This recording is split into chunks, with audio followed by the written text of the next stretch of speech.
Bismillahirrahmanirrahim. Alhamdulillahirabbil alamin wassalatu wassalamu ala asyrafil anbiya'i wal mursalin wa ala alihi washabihi ajma'in. Faqala rabbi shrah li sadri wa yassir li amri wahlul 'uqdatam min lisani yafqahu qawli.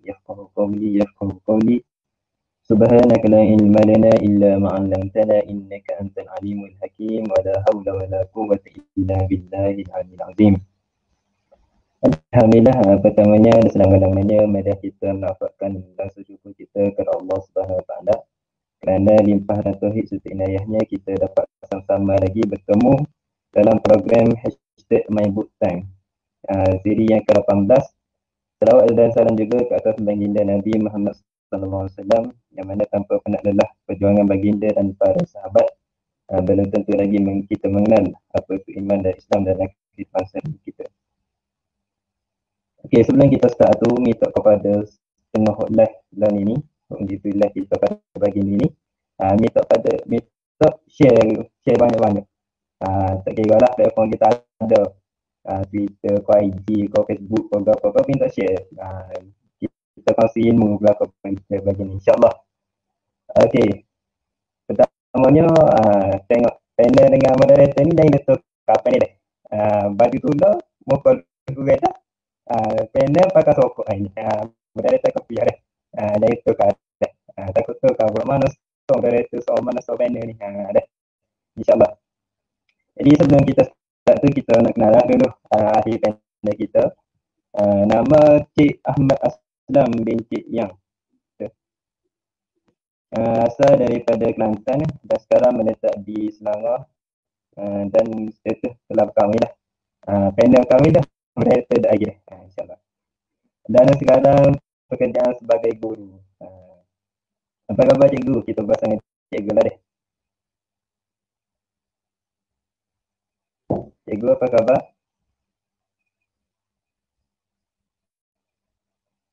Buka mood tu. Ya, itu maaf. Okay, alhamdulillah sihat. Moderator apa khabar? Alhamdulillah sihat. Kita dah ni sekarang dalam keadaan PKP deh. PKP berlaku. Kira cikgu lah ni ada di Selangor dah ni. Betul. Dalam kawasan PKP juga. Kita pun super lah. Ini moderator panel ni kebanyakannya sama berlaku. Tak dirancang dia. Jadi cikgu apa khabar? Sihat malak ke? Alhamdulillah setakat ni. Alhamdulillah sihat. Lagu mana puasa cikgu? Nak habis dah Ramadan kita ni cikgu dia. Cepat masa bulan ni. Itulah puasa. Tahun ni rasa cepat sikit puasa. Kabar-kabar tinggal lagi 4 hari kita ada puasa. InsyaAllah. Jadi saya lagi apa semua ni? yalah dah cikgu. Jadi okey. Orang nak baru masuk ke apa tu, minta share dulu deh. Share link ke apa, share belakang lah. Kita tag belakang orang ramai sayang kita. Kalau kita kenal ada FB ke IG ke apa, tag. Minta buat status ke apa deh. InsyaAllah kita nak start ni. Okey. Jadi insyaAllah pada pagi ini kita akan menerangkan tentang sebuah buku daripada lebih tokoh dah juganya. Okay, Ahmad Ammar, tokoh saudara arwah Ahmad Ammar. Dan kita tahu bahawa Ahmad Ammar ni panjang dikenali panjang dia hidup tu kita tak kenal pun. Bila mana mati menjadi kemagai. Jadi ayatnya bukan budak biasa-biasa lah bagi kita ni. Jadi insyaAllah lah kita akan merungkai sedikit sebanyak berkaitan dengan buku Ahmad Ammar ni. Okey cikgu. Soalan pertama cikgu. Dia dah ni. Bedah dah cikgu nak jawab soalan. Sekadar cikgu soalan ke budak. Ni kita budak soalan ke cikgu. Lain juga. Okey, soalan pertama cikgu. Kenapa kita memilih buku ni untuk dikupas pada pagi ni? Kenapa dia istimewa buku sangat ni? Kenapa dia istimewa buku ni? Kenapa dia istimewa ada buku ni? InsyaAllah cikgu. Baik, pertama sekali selamat dan salam lah kepada junjungan besar Nabi Muhammad SAW. Terima kasih kepada pihak membawa buku atas jemputan yang ditawarkan dan dapat berganding juga dengan sahabat moderator. Kebetulan baju pun sama hari ni, cuma dia biru lebih sikit. Dan terima kasih kepada pihak penganjur dan moga-moga program yang kita buat hari ni dapat manfaat lah. Niat kita insyaAllah moga-moga dapat memberi ilmu dan kita bukan tahap tazkirah lah, kita tahap berkongsi. Kita berkongsi dengan apa yang kita ada, moga-moga dapat memberi kebaikan dan dapat diambil ibrah kepada sahabat-sahabat yang menonton juga. Jadi kenapa kita pilih buku ni dan kenapa siapa arwah amma ni? Sebab yang macam moderator bagi tahu dulu, yang macam moderator bagi tahu tadi, kita tak kenal siapa dia amma ni. Tapi bila dia meninggal, bila dia mati, barulah terutama sekali dunia Malaysia ni kenal siapa dia amma ni. Jadi sebenarnya buku ni kita sesuai sangat diulah pada hari ini sebab dia kait dengan situasi kita. Kita sebagai remaja yang baru kenal dengan kehidupan dunia, sangat-sangat sesuai lah bila baca buku ni sebab dia bermain dalam keadaan diri kita sebagai remaja dan macam mana kita nak memanfaatkan masa-masa remaja kita ni dengan benda-benda yang berfaedah. Sebab hari ni ada sahabat-sahabat kita yang dah mencapai target-target dia, matlamat dia. Ada yang pada usia sekarang ni dah ada yang jadi jutawan. Dah ada yang target dia untuk hafal kitab, dah ada yang dah hafal kitab. Maknanya usia yang tingkat di fasa remaja ni kita kena manfaatkan balik. Berbalik kepada buku Ama-Ama ni, kita boleh tengok ibrah daripada kisah dia, macam mana dia memanfaatkan masa remaja dia. Dan dia arwah ni tidak hanya fikirkan masa remaja tu untuk dia sendiri. Dia fikirkan macam mana masa remaja dia ni untuk dimanfaatkan oleh remaja-remaja lain, terutama sekali remaja-remaja di Malaysia ni. Jadi sebab itulah saya rasa buku ni salah satu buku yang sesuai lah, buku yang sesuai untuk kita cerita sedikit banyak dan sangat wajarlah untuk dibaca oleh sahabat-sahabat lain sebab penerangan dalam buku yang ditulis oleh Major Muhammad Qayyum ni sangat mudah dipahami dan dia punya kronologi cerita ni pun sangat mudah untuk kita hadam. Maknanya buku ni tak adalah buku berat, cumanya kita boleh baca buku-buku ni dalam keadaan santai. Walaupun buku ni santai, walaupun buku ni ringan, tapi banyak ibrah-ibrah yang kita boleh ambil. Dan macam mana kita nak terapkan ibrah tu dalam kehidupan kita seharian. Allahuakbar. Okey, terima kasih kepada cikgu. Jadi cikgu tadi menerangkan berkaitan dengan anda ambil sokongan iaitu buku ni sesuai untuk remaja. Jadi kita tahu lah sekarang ni remaja dan ini macam ada setuju tapi ada kurang sikit. Tapi bila mana kita baca buku ni kita menerangkan sebenarnya tentang remaja ni. Perjalanan remaja tu remaja sendiri. Okey itu. Jadi okey, hok mana baru masuk ke apa tu, kita share lagi. Kita banyak lagi. Kita nak tahu tentang buku Ahmad ni. Mana baru masuk tu minta share, minta tag lah ke sains sobat-sobat mana ada. Okey. Soalan yang kedua je.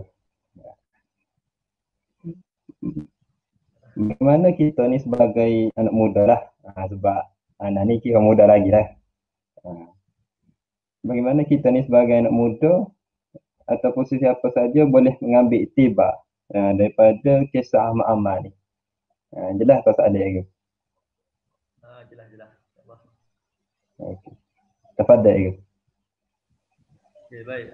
Untuk soalan moderator tadi, ya untuk ibrah yang kita dapat ambil daripada kisah Amar ni, kita tengok daripada awal dia, awal masa sampai kanak-kanak dia, dia bermula pendidikan di SMA Al-Huda, di dekat Gombak ni ya. Dan dia sambung juga dekat Maktab Sentral Diraja dan mendapat nilai A dalam SPM. Dan lepas jadi SPM, dia terus kepada program persediaan di Universiti Ankara di Turki. Dan dia belajar di Universiti Marmara sebelum ni lah. Dan walau kalau ikutkan cerita yang okey, baik insya-Allah. Terima kasih Sarah. Untuk buku ni, penulis bercerita tentang Ahmad ni yang seorang yang minat sains. Maknanya sebelum dia bergerak ke Turki, sebelum dia belajar di Turki, dia seorang pelajar yang minat sains. Mana kata bila minat sains ni, dia minat bio, fizik, kimia, dia minat perkara-perkara sains. Tapi bila dia belajar bergerak merantau di negara Turki, dia ambil dalam bidang sejarah. Saya pun sendiri masa belajar saya ambil course major saya, course sejarah lah. Course sejarah, major sejarah. Dan kebetulan Ahmad pun dia dah sambung di Turki, dia ambil major berkaitan dengan subjek sejarah. Jadi penulis juga ada tulis kenapa Ahmad ni ambil major sejarah, sebab di bumi Turki ni tempat yang mana berakhirnya Khalifah Uthmaniyah. Jadi keazaman Ahmad ni dia nak menceritakan kehebatan sejarah Turki Uthmaniyah ni kepada remaja-remaja lain di Malaysia. Macam mana dia nak membangkitkan roh kehebatan Turki Uthmaniyah dengan adanya terdirinya khalifah-khalifah di Turki Uthmaniyah ni. Macam mana cerita-cerita ni nak dipastikan agar dia sampai kepada rakyat di Malaysia, terutama sekali remaja-remaja di Malaysia. Maknanya Ahmad ni bertujuan macam mana dia nak sampaikan keagungan, kehebatan, kenapa Turki Uthmaniyah ni berakhir, kenapa keruntuhan kerajaan Turki dulu. Jadi cerita-cerita ni kalau kita tak kaji dengan mendalam, kalau kita tak belajar, kita tak boleh nak sampaikan kepada orang-orang di Malaysia. Jadi Ahmad ni walaupun dulu dia minat sains, dia sambung dengan ambil subjek sejarah ataupun ambil kos sejarah. Tujuan utama dia adalah untuk belajar sejarah Turki Uthmaniyah. Dan di samping dari sejarah Turki Uthmaniyah, dia tengok balik pada zaman silam, keadaan Turki Uthmaniyah ni macam mana dulu bangkitnya sebuah kerajaan yang hebat di Turki Uthmaniyah. Oleh sebab itulah dalam kehidupan kita, macam mana kita nak tetapkan matlamat dan tujuan dalam hidup kita. Kalau kita tengok Ahmad ni, dia dah ada timeline dia dah ada matlamat dia, apa yang dia nak buat. Dia dah sampai di Turki, apa yang dia nak buat. Dan bila sampai di sana, dia belajar berkaitan dengan subjek dia. Dengan subjek dia tu, apa yang dia boleh manfaatkan. Gitu. Jadi berbalik pada diri kita sebagai remaja untuk ambil ibrah dalam buku Ahmad sendiri. Dan bila masa remaja kita ni, macam mana kita nak aturkan kita punya timeline, macam mana kita nak set up kita punya timeline, dan apa yang kita nak tuju dalam hidup kita. Bila ada timeline ataupun kita panggil sebagai target, target ni sebenarnya kena ada. Walaupun target yang kita buat ni mungkin tak tercapai, tapi paling tidak kita berusaha untuk mencapai target tu. Maknanya kata kalau kita ambil contoh mudah lah,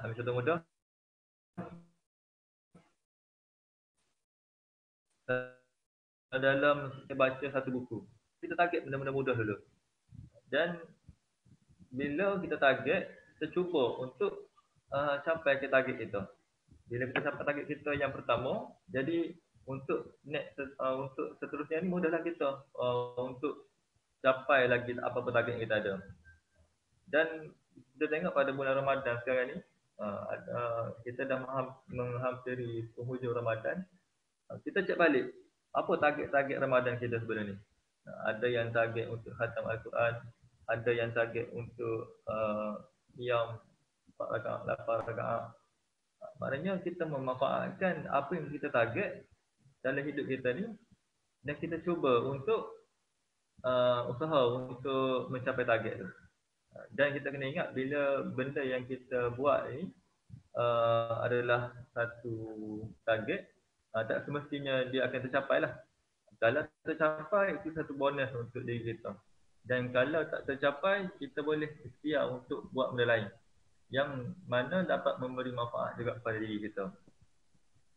Okey, berbalik kepada ibrah buku ni, kita tahu Ahmad ni bila belajar di Turki, dia macam kita juga, dia belajar yang subjek dekat kos dekat universiti dia. Tapi lepas habis pendidikan formal, dia sambung juga pendidikan tak formal. Macam mana? Okey, Ahmad ni dia di samping dia belajar di Risalah An-Nur ni, satu risalah yang disebarkan oleh Said Badizaman An-Nusi. Okay, Said Badizaman An-Nusi ni dia hidup masa di ambang kejatuhan Turki Uthmaniyah. Kalau baca kisah sejarah Said Badizaman An-Nusi ni, kehidupan dia semasa penghujung kejatuhan Khalifah Uthmaniyah. Pada masa tu Said Badizaman An-Nusi ni usaha juga untuk menyampaikan risalah kepada masyarakat di Turki. Dia buat satu risalah dan dia photostat, ditulis dan dia sebar ke anak-anak murid dia, dan anak-anak murid dia pun sebar kepada rakyat-rakyat Turki. Pada masa tu Turki diambang kejatuhan. Jadi macam mana Said Badizaman An-Nusi ni nak seru rakyat Turki ni supaya tidak provok sekali untuk menjatuhkan kerajaan Uthmaniyah. Ya, jadi melalui risalah An-Nur ni lah yang ditulis oleh Said Badizaman An-Nusi, dan Said Badizaman An-Nusi ni juga telah dipenjarakan, telah dibuang negeri, buang daerah dan ditempatkan di hujung kampung. Namun risalah dia ni tetap lagi tersebar di dalam negara Turki. Dan sampai kepada hari ini sendiri pun risalah An-Nur ni dibaca. Dan salah seorang yang belajar berkaitan dengan risalah An-Nur ni adalah Ahmad Ammar. Di samping pendidikan formal yang dibaca di universiti, lepas habis dia belajar secara formal, dia sambung belajar berkaitan dengan risalah An-Nur. Dia dipanggil dia belajar dan dia mendalami apa pesanan-pesanan yang disampaikan oleh Said Badizaman An-Nusi. Jadi dengan apa yang dia belajar tu, benda-benda itulah yang dia cuba sebarkan kepada sahabat-sahabat Malaysia yang ada di Turki. Maknanya bila dia belajar, bila dia khatam, dan cikgu-cikgu untuk guru dia pun bagi dia kebenaran untuk mengajar orang lain, dan dia cuba untuk menyampaikan atau menyambungkan perjuangan dalam menyampaikan risalah An-Nur ini. Bila masa petang-petang lepas habis pendidikan formal, dia bergerak ke rumah sahabat-sahabat Malaysia yang ada di Turki untuk menyampaikan risalah An-Nur.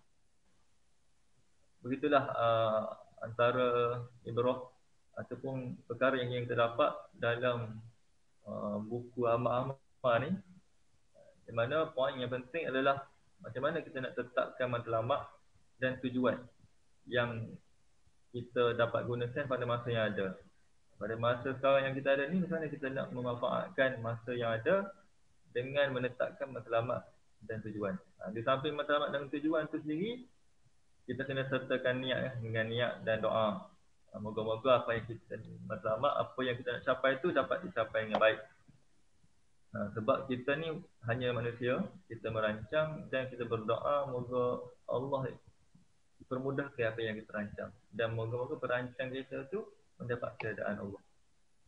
Allahu a'lam. Kita jaga moderator. Moderator okey ke tu? Alhamdulillah okey. Minta maaf lah. Biasalah moga duk main ngalang kapu-kapu ni kada ada putu. Jelas jelas mana ke seorang moderator ke? Jelas kalau gambar moderator tak ada tu. Gambar tak ada. Oh, jadi kapu moderator. Tak apalah. Moga moderator tak penting sangat ni setakat ni. Panel penting. Dengan seorang moderator tak apa dah. Okey. Ya. Jadi sebelum kita lanjut ke soalan, diminta juga kepada tengok live lah ni boleh sedikit soalan deh. Takut dah habis ni, takut ada nak tanya pula, takut nyesal lah. Jadi kita pun raihkan kepada semua sahabat, kita boleh sedikit soalan kepada panel. Bukan moderator deh, soalan kepada panel. InsyaAllah. Jadi uh, tadi panel menyebut jugalah, saudara cikgu menyebut jugalah bahawa kita ni matlamat kita ni hidup ni kena ada matlamat. Walaupun kita belajar ke apa ada matlamat dia, kita bersuka apa ada matlamat kita, matlamat juga. Jadi sepatutnya kita ni kena hidup berdasarkan atas matlamat kita. Kita jaga dia. Jadi terus kepada soalan yang seterusnya lah. Sebab Ahmad Aman ni kita tahulah seorang sangat taat kepada ibu bapa dia ni. Ada jugalah kita anak-anak pun nakal ada juga. Tapi dia pun ada taat ya juga kepada ibu bapa dia. Jadi adakah peranan keluarga dan didikan ibu bapa ni memainkan peranan penting melahirkan anak seperti Ahmad Aman ni? Dipersilakan. Jelas ya tak ada ke? Jelas. Okey. Baik, terima kasih atas soalan moderator. Jadi okay, kalau kita tengok dalam satu artikel dalam akhbar, dia ada bagi tahu dia ada interview temu ramah Ibu Ahmad. Ibu Ahmad ni dia listkan tujuh perangai yang Ahmad selalu buat di rumah. Dan antara tujuh perangai tu semuanya adalah perkara yang baiklah dalam berhubungan dalam keluarga. Kalau kita tengok pembentukan Ahmad ni sangat-sangat banyak dipengaruhi oleh keluarga dia. Macam mana kalau kita tahu ayah dia adalah seorang yang berwawasan juga.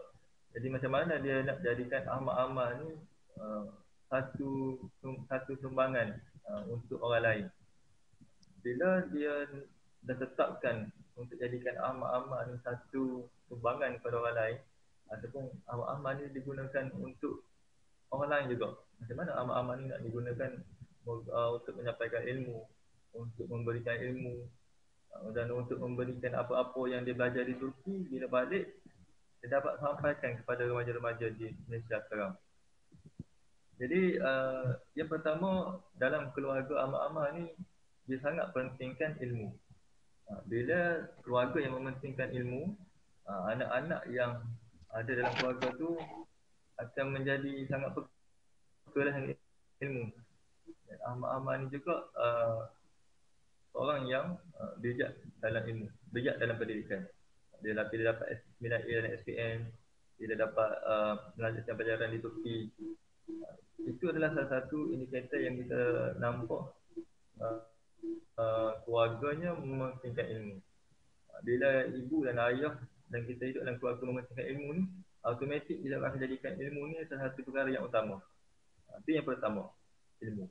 Yang kedua, bila berkait dengan ilmu, ia akan berkait juga dengan ibadah.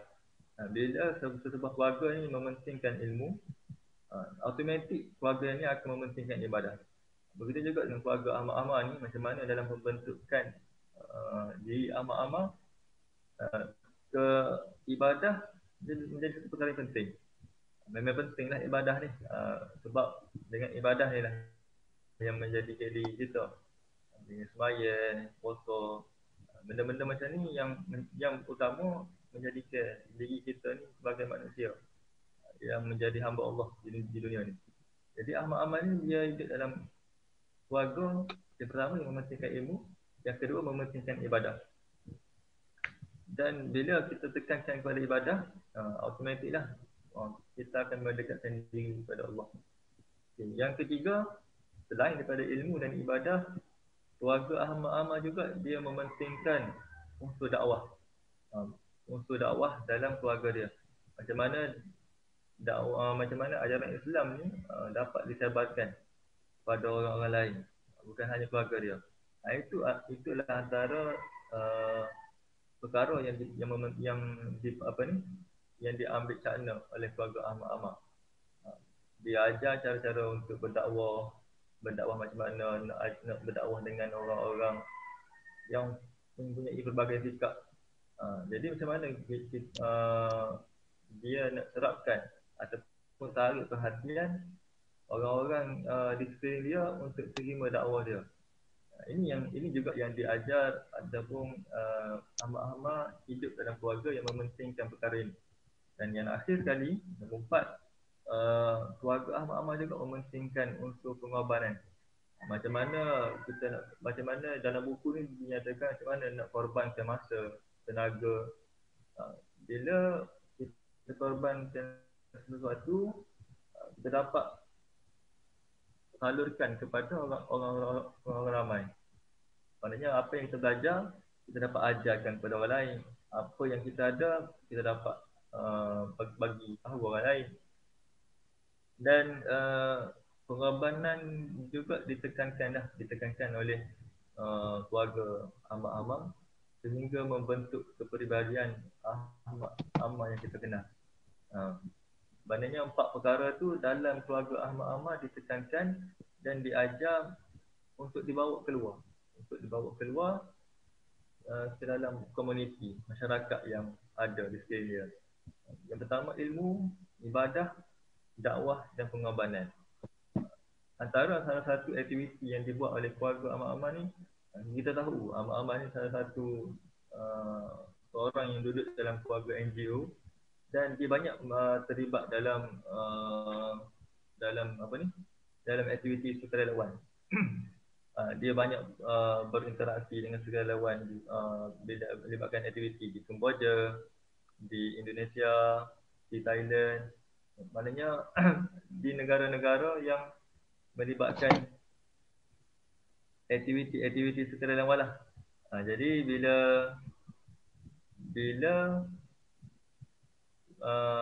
Ahmad ni terlibat dengan aktiviti sukarelawan, aktiviti ni juga salah satu aktiviti yang membentuk diri dia sehingga menjadi Ahmad sekarang ni. Dengan 4 elemen yang dibentuk dalam keluarga dia dan dicampur dengan aktiviti-aktiviti yang dinyatakan, maka terbentuklah Ahmad pada hari ini. Allahuakbar. Wallahualam. Okey, terima kasih kepada cikgu atas penerangan tentang soalan yang ketiga dia lah. Jadi tadi ana ada rasa lah ada orang tanya tu. Nak ayat untuk sabar nak tahu. Jadi ada orang tanya tu soalan. Apakah soalan daripada ahli itulah sedang menonton live kita sekarang ni? Soalan dia, apakah sebenarnya yang dimaksudkan dengan kematian yang menghidupkan? Okey. Boleh jelas ke soalan? Jelas. InsyaAllah. Okey. Dipersilakan ke? Jadi terima kasih lah. Terima kasih kepada Syarah Syamimi atas soalan yang ditanya. Apa yang sebenarnya dimaksudkan dengan kematian yang menghidupkan? Okay, yang macam moderator sebut awal-awal dulu, kita pada tahun 2013 tu, tahun 2013, 8 tahun yang lepas, kita tak kenal dia meninggal. Bila dia meninggal di di bumi satu kelebihan rezeki dia adalah dia dapat dia di, arwah ni dikuburkan di uh, di Istanbul Turki, dan dalam kawasan kubur tu ada lebih kurang dalam 60 orang sahabat-sahabat Nabi. Maknanya dia duduk dalam, dia dikuburkan dalam kalangan-kalangan kubur-kubur orang-orang yang soleh, sahabat-sahabat Nabi. Dan keistimewaan tu, dan dia menjadi orang yang pertama, orang selain warga Turki yang dikuburkan di dalam kubur tu.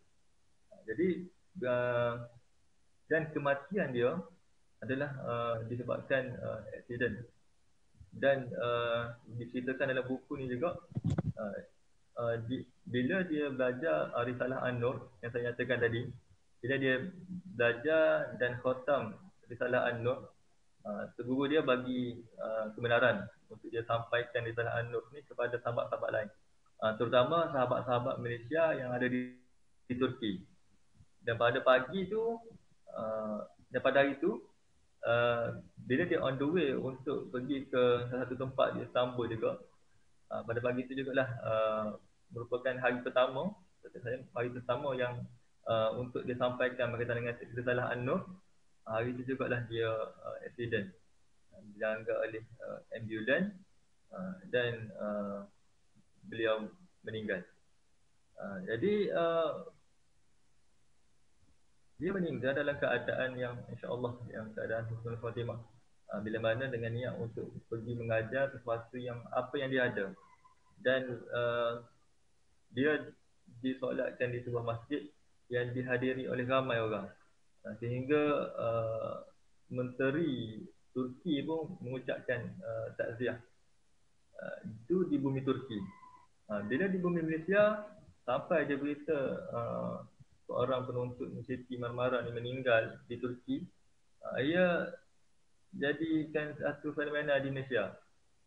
Macam mana rakyat Malaysia ni nak kenal siapa Ahmad ni, kenapa dia diberi kelebihan dikuburkan di kawasan tu, apa keistimewaan dia, apa yang dia buat.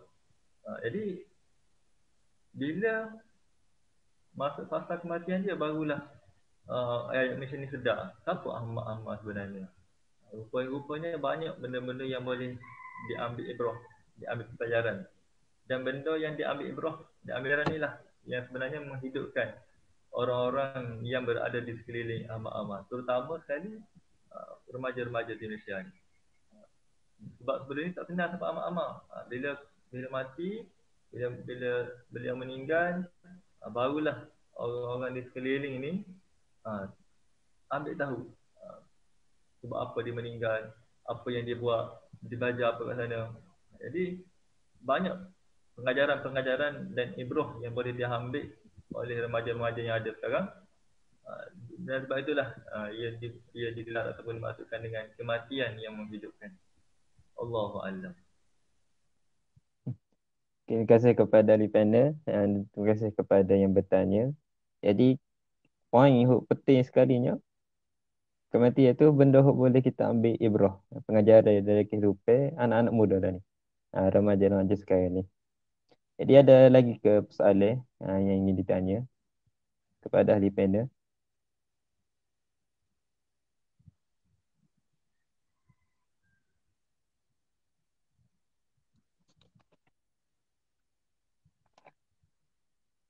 Okey. Kalau tiada soalan dari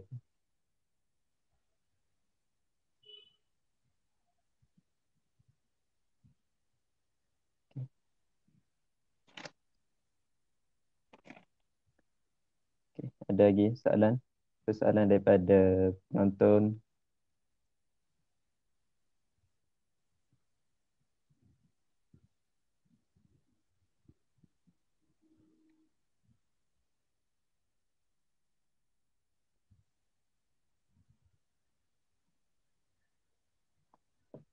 Okey, kalau tak ada soalan daripada ahli penonton, jadi Ana lah kita tanya soalan. Ni daripada Ana sendiri. Lagi lagu mana kita ni sebagai anak muda lah. Anak muda ni untuk memupuk semangat jiwa ama-ama. Okey, jelas ke soalan? Saya kat lah soalan moderator ni. Kena moderator soalan dah boleh ulang balik lah. Okey, boleh boleh. Bagaimana remaja-remaja ni boleh meniru prinsip hidup ama-ama? Okey. Sebab ama-ama kita tahu kan dia terlibat banyak program, aktiviti ke apa. Dan bagaimana dah remaja kita lah ni untuk kita tirulah ama-ama ni sebagai panggil role model. Role model dari kehidupan seharian anak muda dan terima kasih cikgu. Rasa soalan moderator ni lebih kurang sama tu dengan soalan yang penonton tanya tu. So moderator segan dah.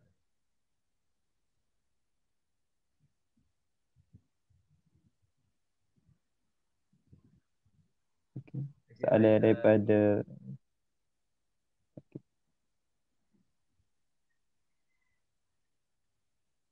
cikgu nak jawab soalan moderator ke soalan ada penonton tanya soalan ke? Rasa macam lebih kurang dah soalan tu. Okey, soalan daripada Sarah Syamimi. Kasih kerana bertanya. Soalan dia, boleh panel berikan nasihat kepada anak muda yang masih mencari-cari erti perjuangan dalam hidup mereka? Terima kasih. Akhirnya anda gabung lah soalan moderator tadi dengan soalan Sarah Syamimi ni. Untuk dua soalan tu, saya lebih kurang soalan tu. Jadi, untuk soalan yang ditanya oleh moderator dengan saudari Sarah ni, tahu itu juga lah kita nak berkongsi, cuma kita kongsikan apa yang amat-amat buat dalam kehidupan dia. Maknanya tiga benda yang anak-anak muda pada sekarang ni kena buat, dan tiga benda ni juga yang akan yang menjadikan amat-amat sebagai role model untuk anak-anak muda yang kita sekarang ni kena ambil tiga benda ni untuk dijadikan sebagai panduan hidup kita. Yang pertama ilmu. Yang pertama ilmu. Macam mana ilmu yang ada di dunia hari ini terlalu banyak. Kita ambil mana-mana ilmu yang kita ada dan kita sampaikan kepada sesiapa yang ada, kita sampaikan walaupun satu perkara ilmu yang bermanfaat. Moga dengan ilmu yang kita bagi tu dia dapat amalkan. Ilmu ni tidaklah berada dalam hitungan yang kecil. Semua benda-benda yang berkait dengan manfaat dalam kehidupan itu adalah ilmu. Dan kalau ikutkan ilmu ni adalah ilmu kita ada sikit ilmu ni sebenarnya. Sebab kita ni siapa tak, maknanya macam mana kita nak fikir dari diri kita, kita nak sentiasa top up ilmu kita. Dan prinsip ilmu ni semakin kita belajar ilmu tersebut, semakin rasa sikit. Sebab ilmu ni terlalu luas. Bila semakin kita belajar satu ilmu, semakin kita belajar lagi dengan lebih dalam, kita akan rasa ilmu tu semakin luas. Kita tak tahu apa nak mencapai untuk kita ambil semua ilmu. Jadi apa-apa ilmu yang ada, kita usaha semoga kita ni sentiasa dalam keadaan kita nak belajar berkaitan dengan ilmu. Maksudnya kita sentiasa menjadi sebagai pelajar untuk mana-mana ilmu. Kalau yang lelaki, yang perempuan sama boleh pergi kuliah-kuliah. Maksudnya kita hidup dalam keadaan mencari ilmu. Yang kedua, amat-amat juga menekankan dalam hidup ni kita kena ada dua perkara dalam satu masa, iaitu wawasan dan perancangan.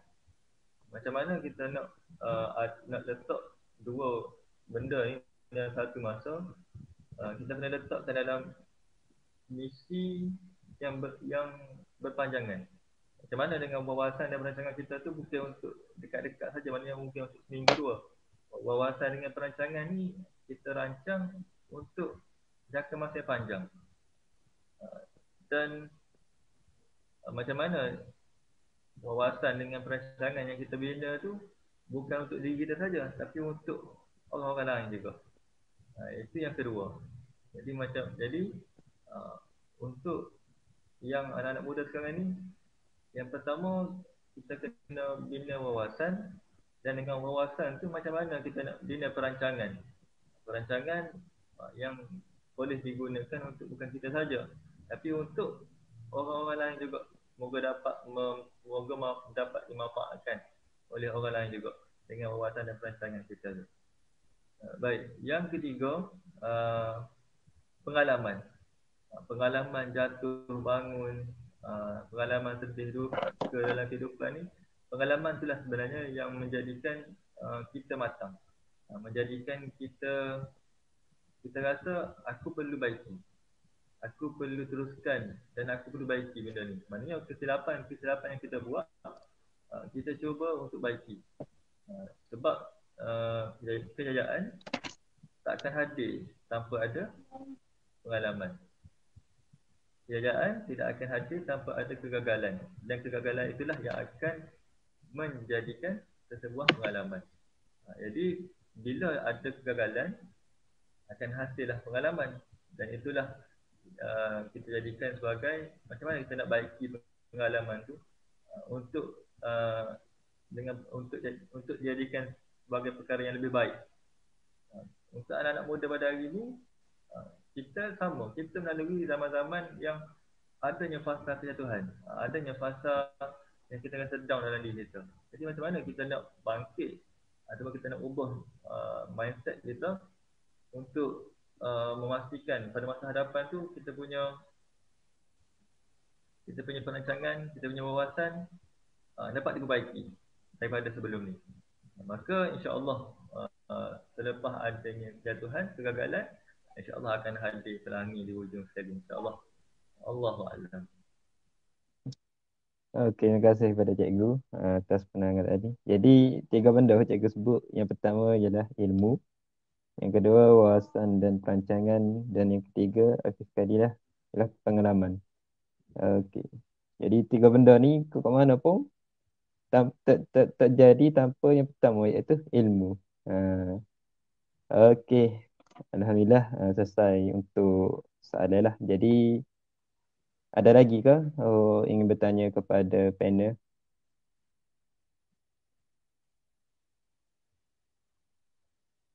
Okey, soalan daripada Maisarah Zulkifli. Sedikit tips dari panel tentang cara nak istiqamah. Susah sebenarnya soalan daripada masyarakat ni. Sebab bila berkait dengan istiqamah ni umum lah, tapi istiqamah ni satu benda yang susah lah. Dan walaupun kita amalkan satu benda kecil ni pun, untuk istiqamah satu benda itu payah. Jadi mungkin boleh ambil kepada masyarakat lain. Cumanya dari segi pandangan anak, pandangan saya sendiri, kita kena sesuaikan dengan keadaan yang kita ada, dengan keadaan yang kita duduk sekarang. Kalau contoh kata kita nak buat baik, tapi kita duduk dalam keadaan kawan-kawan kita yang kawan-kawan kita yang maknanya Allah Akbar, Allah Muhammad, dia duduk dalam kalangan kawan kita yang tak sekepala dengan kita. Mungkin suka melepak, suka buat benda-benda yang molek. Jadi kita nak istiqamah dalam keadaan situasi persekitaran gitu, jadi payah. Jadi sebenarnya keadaan tu sendiri kita kena sesuaikan. Bila kita sesuai dengan keadaan itu, barulah kita dapat istiqamah. Yang kedua, contoh kalau kita berada dalam circle yang baik. Bila dalam keadaan circle yang baik, untuk istiqamah tu insya-Allah jadi mudah. Sebab bila kita biasa buat benda tu, dan ada sehari kita tak buat, ada sahabat kita yang tegur kita, kamu tak buat lagi benda ni hari ni. Jadi bila ada follow up, adanya circle yang dapat bimbing kita, jadi mudah sangat kita nak istiqamah. Jadi ini tak bermaksud untuk kita tinggalkan sasaran kita yang tadi. Jadi macam mana kita nak adaptasi persekitaran dengan diri kita. Ikutlah lebih kurang. Sebab benda ramai ni benda payah. Allahu a'lam. Okey, terima kasih kepada cikgu atas penerangan sebentar tadi berkaitan dengan istiqamah ni. Dah istiqamah ni benda payah. Ada pula soalan. Uh, Boleh dia dia masuk jijuk dia kan. Biasa dah dia. Jadi kasih kepada Pelangi Jingga. Anak akan baca soalan dia. Boleh Ustaz with tips untuk warga emas sehari-hari duduk rumah. Nak pergi mana-mana tak boleh. Dah tak check up masa yang berkualiti.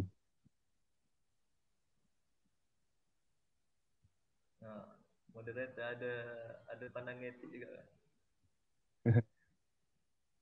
Maksud dia nya yalah kita wika panel lah jawab.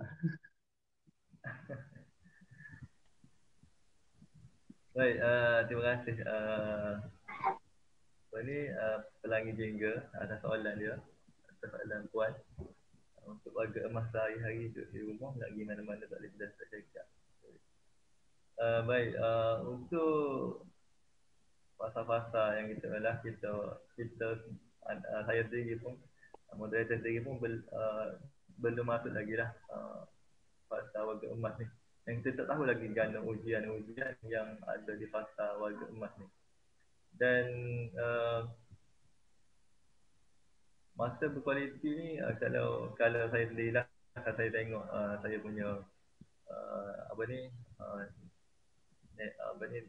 nenek saya sendiri bila pagi saja sebab yalah nak baca Quran kan mata tak nampak lah semua dia. Jadi lah ni adanya platform-platform di TV, sebenarnya TV Al-Hijrah ke TV 9 ke, dia ada tazkirah-tazkirah macam kuliah subuh, ni bersama ustaz sampai pagi. Benda tu kita buka TV, kita hadap, kita dengar. Sambil dengar tu kita niat, moga-moga kita dengar tu adalah satu dua ilmu yang kita boleh ambil. Dan kita niat moga-moga apa yang kita dengar tu termasuk juga dengan majlis-majlis ilmu. Jadi sebab dalam TV tadi pun banyak program-program agama yang ustaz-ustaz banyak berkongsi dalam TV. Pagi pun ada, malam pun ada. Jadi lah kita nak pergi dekat mana-mana pun tak cakap payah-payah ni. Jadi kita usaha untuk dengar apa ada dalam TV. Dan kita, yang penting dengan niat lah. Dengan niat untuk moga-moga kita dengar tu ia dikira sebagai kita ada di dalam majlis ilmu. Dan kalau ada satu dua ilmu yang kita boleh ambil, kalau tak boleh banyak pun kita ambil satu dua. Moga-moga dengan satu dua tu kita dapat pergi untuk hari-hari. Allahu a'lam. Okey, terima kasih kepada cikgu. Agak jelas lah kepada bertanya soalan tu. Jadi duk tengok duk soalan-soalan banyak tu. Dia ada lagi soalan. Mungkin soalan terakhir lah. Betul cikgu, soalan terakhir ke? Kalau cikgu nak lagi. Mungkin soalan yang terakhir lah daripada penonton.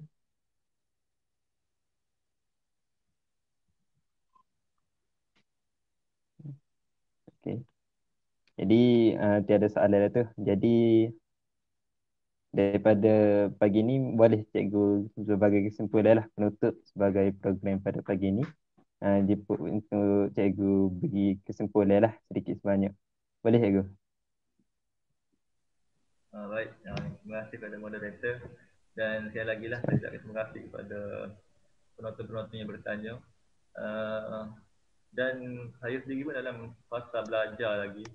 Banyak lagi benda yang kita kena duduk dalam keadaan yang sentiasa belajar.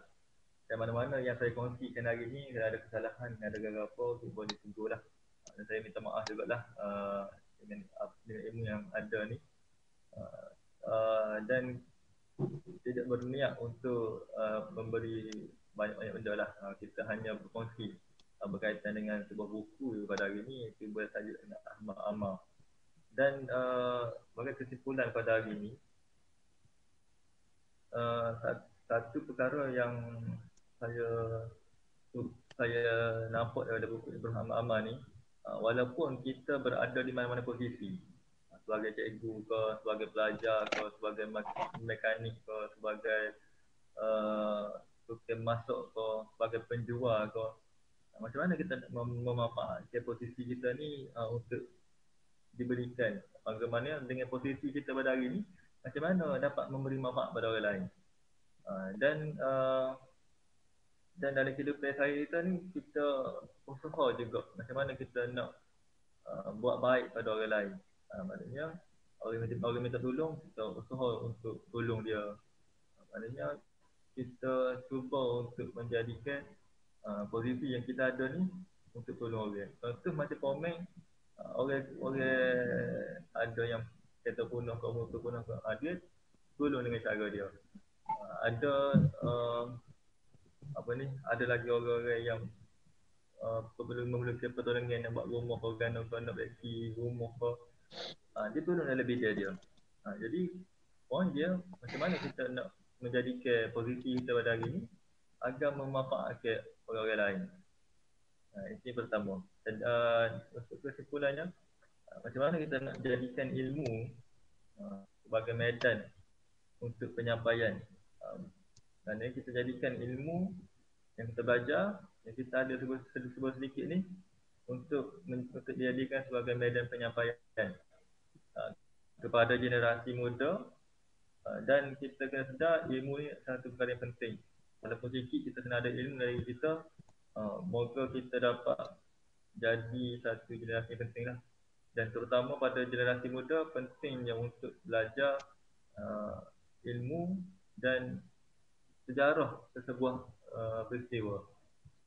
Generasi muda pada hari inilah yang akan menentukan sama ada dapat baiki sejarah lepas ataupun mengulanginya balik.